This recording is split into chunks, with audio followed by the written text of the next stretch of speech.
Conversations with Selwyn. Share the issues we live with. Wanna know what you're feeling? Can you tell me what you think? Maybe we can talk it out. Hello and welcome back to another episode of Conversations with Selwyn. It's really exciting for me to be able to be with you guys again. As you know, on this podcast, I like to focus on topics related to faith, family, music, fitness, and productivity.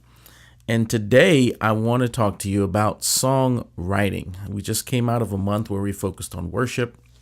We closed out the month with a Facebook Live, which was addressing some of the issues within Christian music, within gospel music, as it pertains to songwriting, at least some of the areas where I felt that there were opportunities for us to do something different as an industry.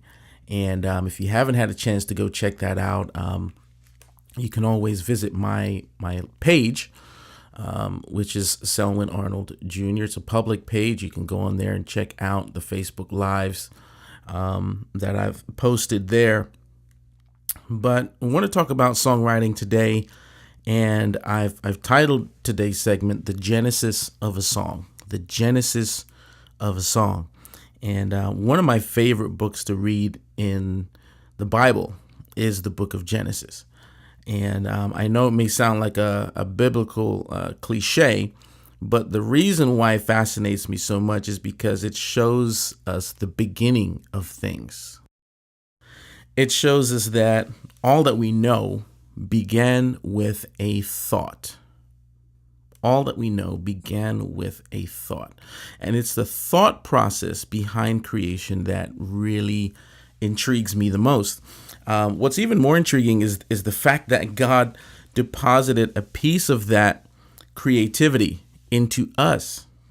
Not only do we possess creativity, but God has also showed us how to create from within.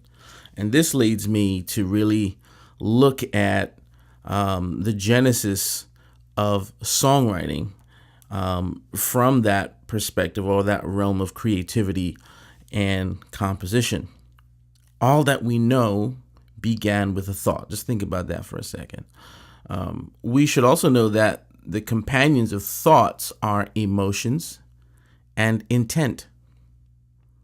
The companions of thought are emotions and intent. And oftentimes, the true intent and emotions behind an expressed thought are not always known by the hearer, but they are fully known by the person speaking them, or the person that wrote them, or the person from which that thought came from. Here's what we do know. God spoke creation out of what was already inside of him.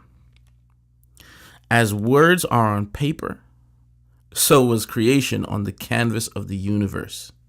God proclaimed these words of himself at the end of the Bible: I am Alpha and Omega, the beginning and the end, the first and the last. And that's in Revelation 22 and verse 13. And the writer of Hebrews chapter 12 describes God as the author and the finisher of our faith. In the book of Job, in chapter 38, God reveals himself as architect, foreman, and builder of the universe. That is definitely a chapter you guys have got to check out, Job chapter 38. It's perplexing sometimes because we don't always know the reason behind creation. We don't know the reason behind God's thought process. But we can only sit back, look, and marvel at his genius, his wisdom, his providence, and try to learn more about him as the writer. So just going back to Genesis here, God wrote from what was within himself. My question to musicians, writers, artists, where do you write from? Where do you write from? I often find myself listening to songs, and I love to analyze songs to try and identify the possible genesis of that song. Where could the writer have been?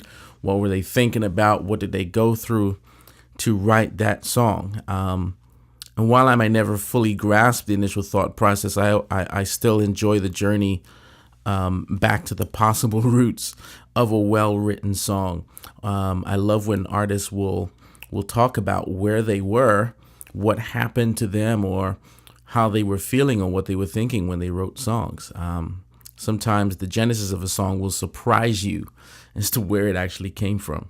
But I'm equally frustrated when listening to songs that have no genesis, but rather what I would call a Numbers chapter 32 verses 13 experience of going round in circles with no clear foundation of thought other than a metaphor and a hook. And songs like this usually don't complete the journey or state any type of journey, but they get stuck on a concept and just don't budge. They don't move from that concept. They're stuck in a paragraphed holding pattern, and there's no story. And this holding pattern happens when we try to musically create from someone else's experience. You know, I'm not knocking the 8-bar loops that we often hear in music today. I'm not knocking the 16-bar loops, but we can often tell a good one from a cheesy one. And the good ones leave you with an authentic experience of a story within the loop. The others just kind of leave you thirsty, like drinking a cool bottle of Coke only to ask for water afterwards. And I think it goes back to this central point that when we create from our own experiences, we tell a story from a point of view that others can identify with, but not replicate. I think it's important to emphasize that when you tell a story from your experience, other folks should be able to identify with that experience, but not replicate it. You see, our experiences are the closest thing that we have to an authentic expression of ourselves. I'll give you an example. Almost everyone has bought ice cream from an ice cream truck, right? If you're a kid and you lived in a neighborhood and you hear, right, that may be the jingle of the ice cream truck that flows through your neighborhood, right? But I grew up in a town or a township called Northampton, and that's in England. And the ice cream trucks are very different out there, okay? The streets are different. The jingles are different. The ice cream tastes different. The whole atmosphere, the whole experience of going to an ice cream truck in England, it just felt different from the ice cream trucks out here in the US. So from this one shared concept of the ice cream truck can come two very different experiences, and just hearing someone else's version of what it was like to go out and buy ice cream from an ice cream truck. How did it taste? What was the day like? How did the streets look?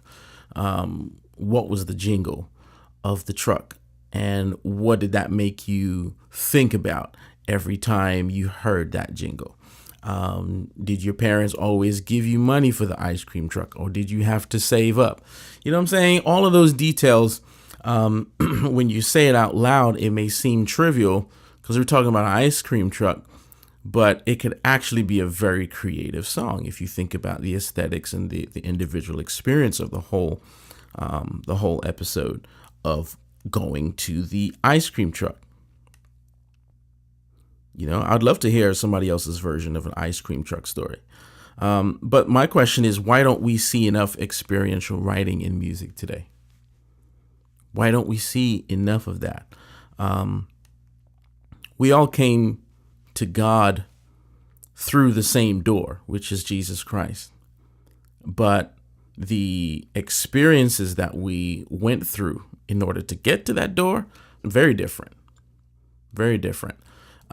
which is why, as a Christian, you have to be so careful not to generalize Christianity into one story, one format, one way of looking at things, because everyone found Christ in a different place, different time, different experience in their lives. And it's important for everybody to hear that story and share one another's experiences and draw from that. That's how we understand the multifaceted nature of God. That's how we understand just how loving he is, just how powerful he is, through testimony, through stories. Well, if you're a songwriter, musician, or producer, I just want to encourage you to take a look at the genesis of the song that you're writing or working on. You know, it might surprise you as to what you haven't tapped into yet. You know, it could be those little details, things that are intrinsic and unique to you. Those little things could really set you apart as an artist, could set you apart as a songwriter, musician, or producer. You know, so, and I think it would also help your audience understand and appreciate your genesis or your story. I don't usually do this in my episodes, but I'm going to include one of the songs that I've written and produced with my wife, Michelle. And the song is called Sing Into Me, and it is very reminiscent of the book of Genesis. And when the scripture says that God breathed into man, he became a living soul. And also when the scriptures say that God rejoices over us with singing, we typified that breath and that singing into the creation process, and kind of created an imagery of God singing creation into being and singing into man and depositing that creativity into us. And the song is called Sing Into Me. I want you to check it out and leave some comments. I want you to remember to subscribe to this podcast. If you're an Apple user, you can subscribe on Apple Podcasts. Also TuneIn Radio, Google Play. And also subscribe to my YouTube page, where a lot of my posts are there, and also some video content that's not necessarily in the audio space. You can get it there. And also like me on Facebook and follow me on Twitter. The handle is SELWYN, Arnold Jr. And I look forward to sharing more episodes with you all here at Conversations with Selwyn. We'll see you next time. Sing into me, a song that changes darkness to light. Breathe into me, a word that brings life from death. Raise me up. Like the voice of many waters, refresh my soul, give life to this flesh. Like a raging fire, consume my heart, take full control, sing into me.